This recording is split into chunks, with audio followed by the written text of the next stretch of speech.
Afternoon बच्चों। Chapter second का topic है परागपिंड।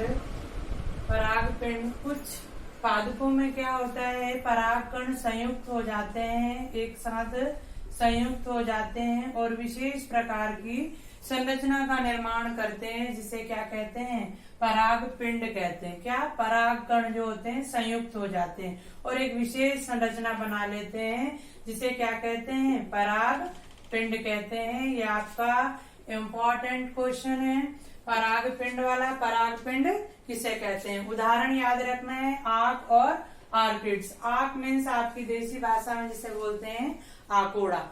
ठीक है, नेक्स्ट आपका है बहुबीजाणुता। बहुबीजाणुता भी इम्पोर्टेंट क्वेश्चन है कि बहुबीजाणुता क्या है। हमने क्या चतुष्क पढ़ा था, क्या पढ़ा था, चतुष्क, जिसमें हमने 4 लघु बीजाणु देखे थे। एक चतुष्क में कई प्रकार भी पढ़े हमने कि 4 लघु बीजाणु होते हैं। एक चतुष्क में कितने लघु बीजाणु होते हैं, 4। जब लघु बीजाणु 4 से अधिक हो जाएं एक चतुष्क में, क्या 4 से अधिक हो जाएं, इस विशेष प्रकार की संरचना को बहुबीजाणुता कहते हैं। क्या कि जब चतुष्क में जो लघु बीजाणु 4 बन रहे थे उसमें 4 से अधिक हो जाएं, क्या 4 से अधिक हो जाएं, कौन, लघु बीजाणु। लघु बीजाणुओं की संख्या 4 से अधिक हो जाए तो उसको क्या कहते हैं, बहुबीजाणुता कहते हैं। इसके उदाहरण हैं ड्रोसेरा व टाइफा।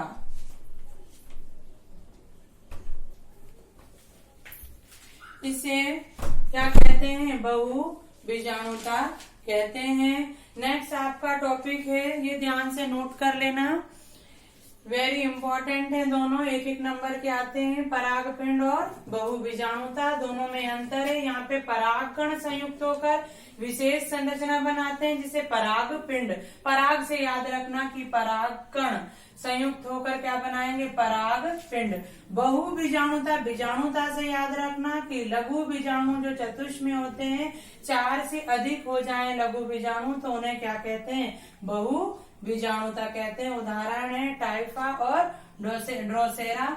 नेक्स्ट आपका टॉपिक है कि परागकणों का परागकण जो स्फुटित होते हैं, परागकोश का स्फुटन जो है कितने प्रकार से होता है, परागकणों का स्फुटन।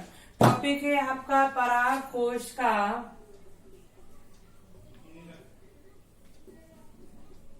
स्फुटन।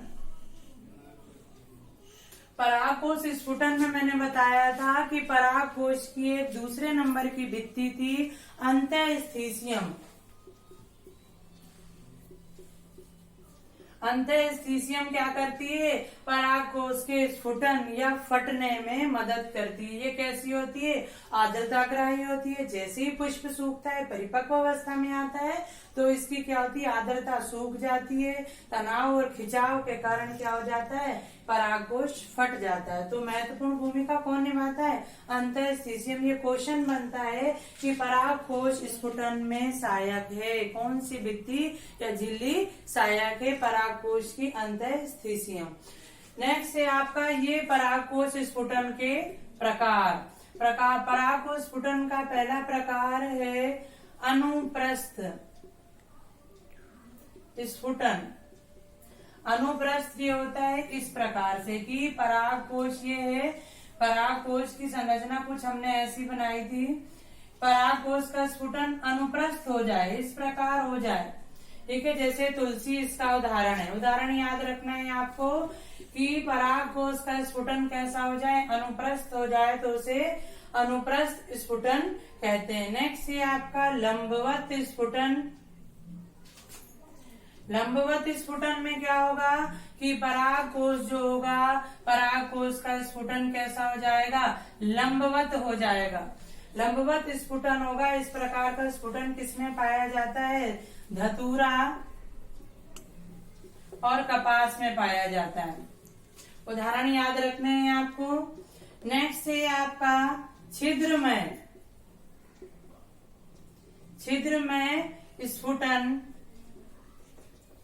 छिद्र में यहाँ पर कोई एक छिद्र के द्वारा स्फुटन कैसा हो, किसी एक छिद्र के द्वारा ऊपर या पार्श्व में साइड में एक छिद्र के द्वारा स्फुटित हो जाए और परागकण बाहर निकल जाए तो उसे कहेंगे छिद्रमय। जैसे मकोए में, उदाहरण याद रखना है मकोए। नेक्स्ट है आपका लास्ट कपाटीय। कपाट मीन्स दरवाजे, कपाटों के द्वारा एक या दो या अधिक कपाटों के द्वारा क्या हो जाए, परागकण फट जाए या स्फुटन हो जाए, उसको कहते हैं कपाटीय स्फुटन। ये बारबेरी में होता है। किसमें होता है, बारबेरी। इसका उदाहरण आपको याद रखना है और इसके नाम याद रखना है। नेक्स्ट है आपका टॉपिक लघु बीजाणु जनन में आपका नर युग्मोद्भिद का निर्माण। नर युग्मोद्भिद का निर्माण किस प्रकार होगा, देखिए परागकण का स्फुटन हो चुका है, परागकण निकल गया है। अब मैंने आपको परागकण की संरचना बना दी थी। परागकण की संरचना में के बाद अब हम पढ़ेंगे नर युग्मों को भिद का निर्माण कैसे होना है। नर युग्मोद्भिद हमने क्या कहा कि एक चतुष्था, उसमें से परागकण अलग हुए। परागकण की संरचना बता दी मैंने। संरचना में आपको मैंने इस प्रकार से ये चित्र बताया था कि एक या दो तीन जनन छिद्र होते हैं। एक बाह्य भित्ति होती है, एक आंतरिक भित्ति होती है। बाह्य भित्ति खुरदरी होती है और मोटी होती है, अलंकृत होती है और किससे बनी होती है, स्पोरोपोलेनिन। हमने जब पढ़ रहे थे स्पोरोपोलेनिन के बारे में, यूबिस्काई टेपिटम के बारे में पढ़ रहे थे, तब स्पोरोपोलेनिन का मैंने जिक्र किया था, जहाँ पे मैंने बताया था कि जो स्पोरोपोलेनिन के जम जाने के कारण क्या होगा कि टेपिटम में स्पोरोपोलेनिन यूबिस्काई बन जाते हैं और स्पोरोपोलेनिन बाह्य चोल के निर्माण में सहायक है, या यूबिस्काई जो है बाह्य चोल के निर्माण में सहायक है। अब आती है जो बाह्य भित्ति परागकण की कहलाती है। मैंने लास्ट में आपको समझा दिया था, जो बाह्य भित्ति जो खुरदरी है, अलंकरणों से अलंकृत है और मोटी है, इसको क्या कहा गया, बाह्य भित्ति को बाह्य चोल कहा गया, जो कि किससे निर्मित है, स्पोरोपोलेनिन से निर्मित है। नेक्स्ट आपकी बताई थी अंतः भित्ति। अंतः भित्ति किससे बनी है, अंतः चोल से बनी है, जिसको मीन्स अंतः चोल कहते हैं। ये दो चीजों से मिलकर बनी है, पैक्टिन और सेल्यूलोज। सेल्यूलोज से मिलकर बनी है, ये इससे मिलकर बनी है। ये क्वेश्चन बनते हैं कि बाह्य चोल किससे निर्मित होता है। बाह्य चोल, परागकण का बाह्य चोल स्पोरोपोलेनिन से निर्मित होता है। नेक्स्ट से अंतः चोल का निर्माण किससे होता है, अंतः चोल का निर्माण पैक्टिन प्लस सेल्यूलोज से होता है। नेक्स्ट मैंने बताया था यहाँ पे एक या तीन क्या होते हैं, जनन छिद्र पाए जाते हैं। जनन छिद्र के बाद मैंने बताया था एक स्पष्ट केंद्रक पाया जाता है। केंद्रक के बाद मैंने बताया था यहाँ पे जीव द्रव पाया जाता है और एक रसधानी, बड़ी रसधानी पाई जाती है। क्योंकि हमें नर युग्मोद्भिद का निर्माण करना है तो इस केंद्रक कोशिका का क्या होगा, समसूत्री विभाजन होगा। क्या होगा, केंद्रक कोशिका का समसूत्री विभाजन होगा। समसूत्री विभाजन होगा तो क्या होगा, दो केंद्रक बन जाएंगे। दो केंद्रक बनेंगे। इस डायग्राम को मैं यहाँ पे थोड़ा बता रही हूँ, ओनली नामकरण नहीं करूंगी। इसमें बता रही हूँ कि दो केंद्रक बनेंगे। दो केंद्रक में से एक केंद्रक जो होगा छोटा होगा और एक केंद्रक बड़ा होगा।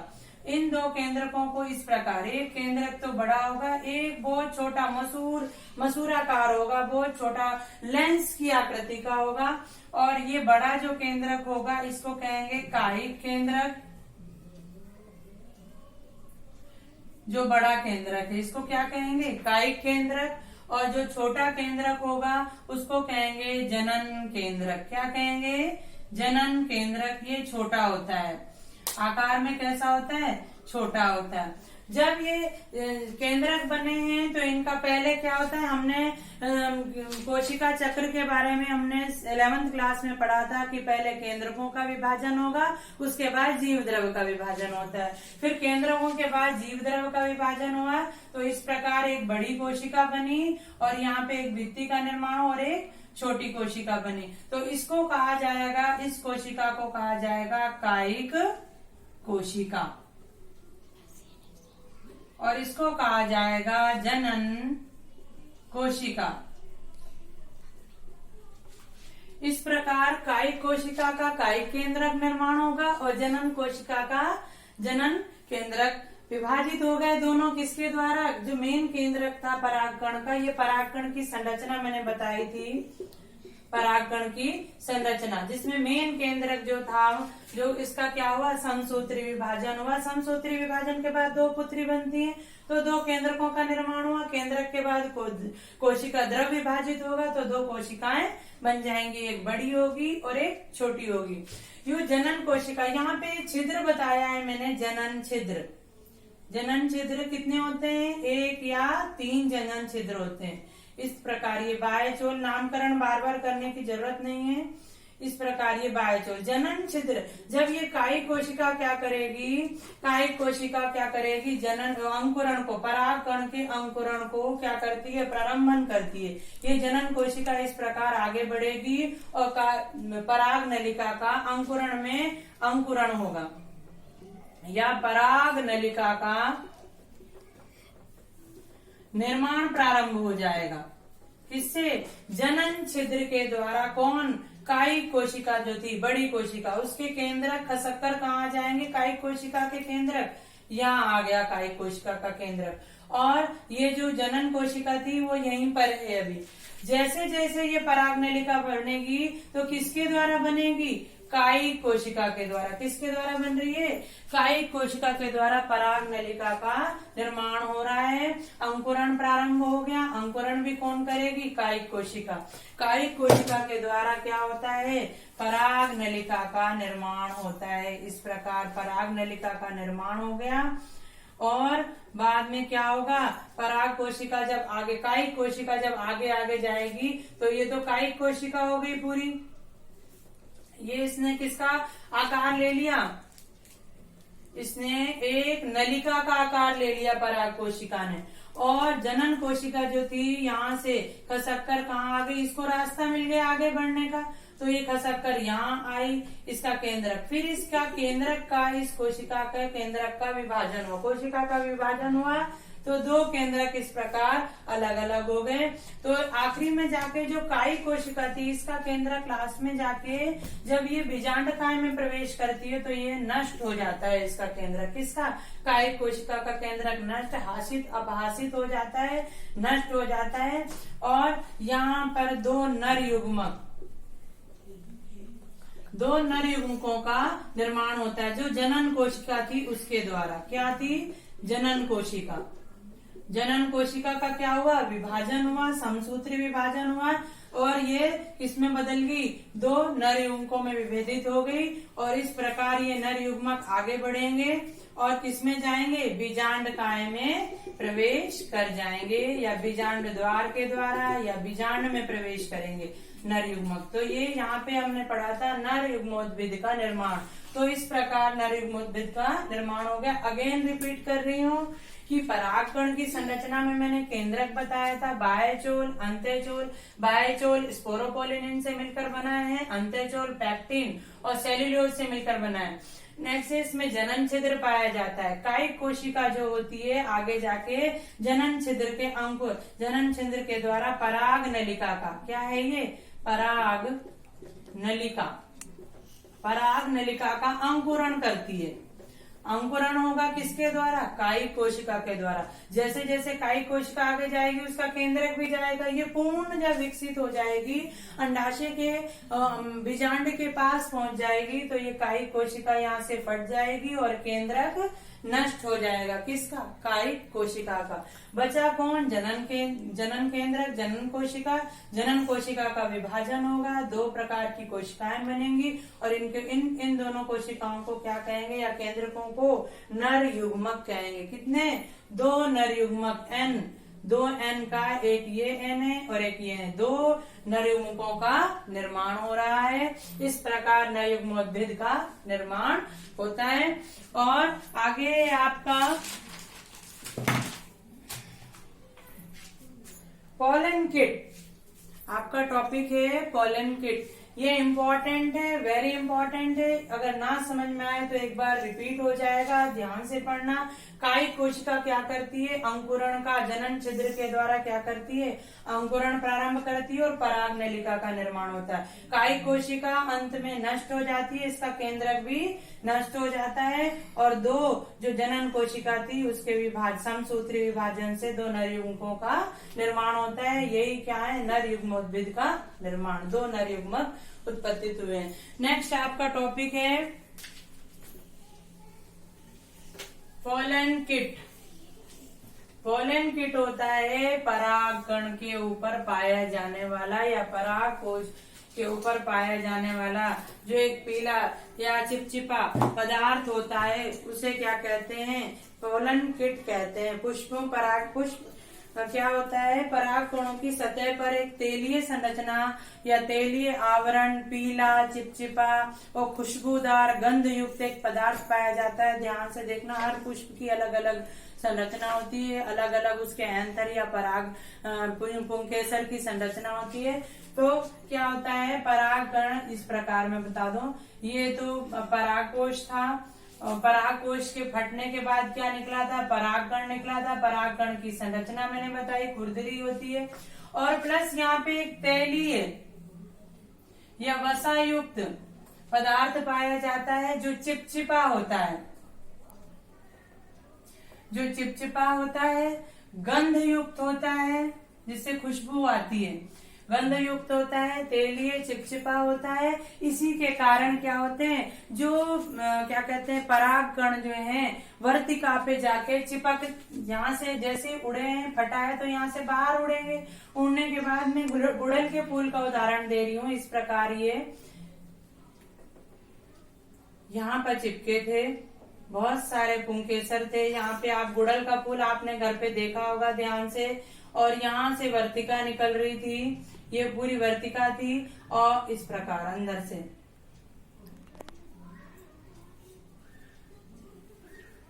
ये बीजांड है और ये अंडाशय है, ये पुंकेसर है। और यहाँ से पंचअंडपी होता है क्योंकि ये इस प्रकार 5 वर्तिकाएं निकल रही थी। ये वर्तिकाग्र है और ये जो अंदर से पाइप निकल रहा है ये वर्तिका है और ये अंडाशय है। जब परागकण इस तैलीय स्थिति के कारण या गंध या चिपचिपाहट के कारण उड़ता है या यहाँ से ये फट गया परागकोश फटा और यहाँ पर आ गया और यहाँ पे ये चिपक जाएगा। किसके कारण चिपकेगा? इसी तैलीयपन के कारण चिपकेगा। इस तैलीय स्थिति या तैलीय संरचना को या तैलीयपन के कारण या चिपचिपेपन के कारण इसको क्या कहते हैं? पॉलन किट कहते हैं। क्या कहते हैं? पॉलन किट कहा जाता है कि परागकण के ऊपर या परागकण की बाह्य स्तर पर या बाह्य चोल पर एक तैलीय पदार्थ पाया जाता है जिसके कारण वो गंध युक्त और चिपचिपा होता है। इस तैलीय संरचना के कारण इसे क्या कहा जाता है? पॉलन किट कहा जाता है। पॉलन किट के कारण ही परागकण में विशेष रंग, चिपचिपापन और विशिष्ट गंध पाई जाती है।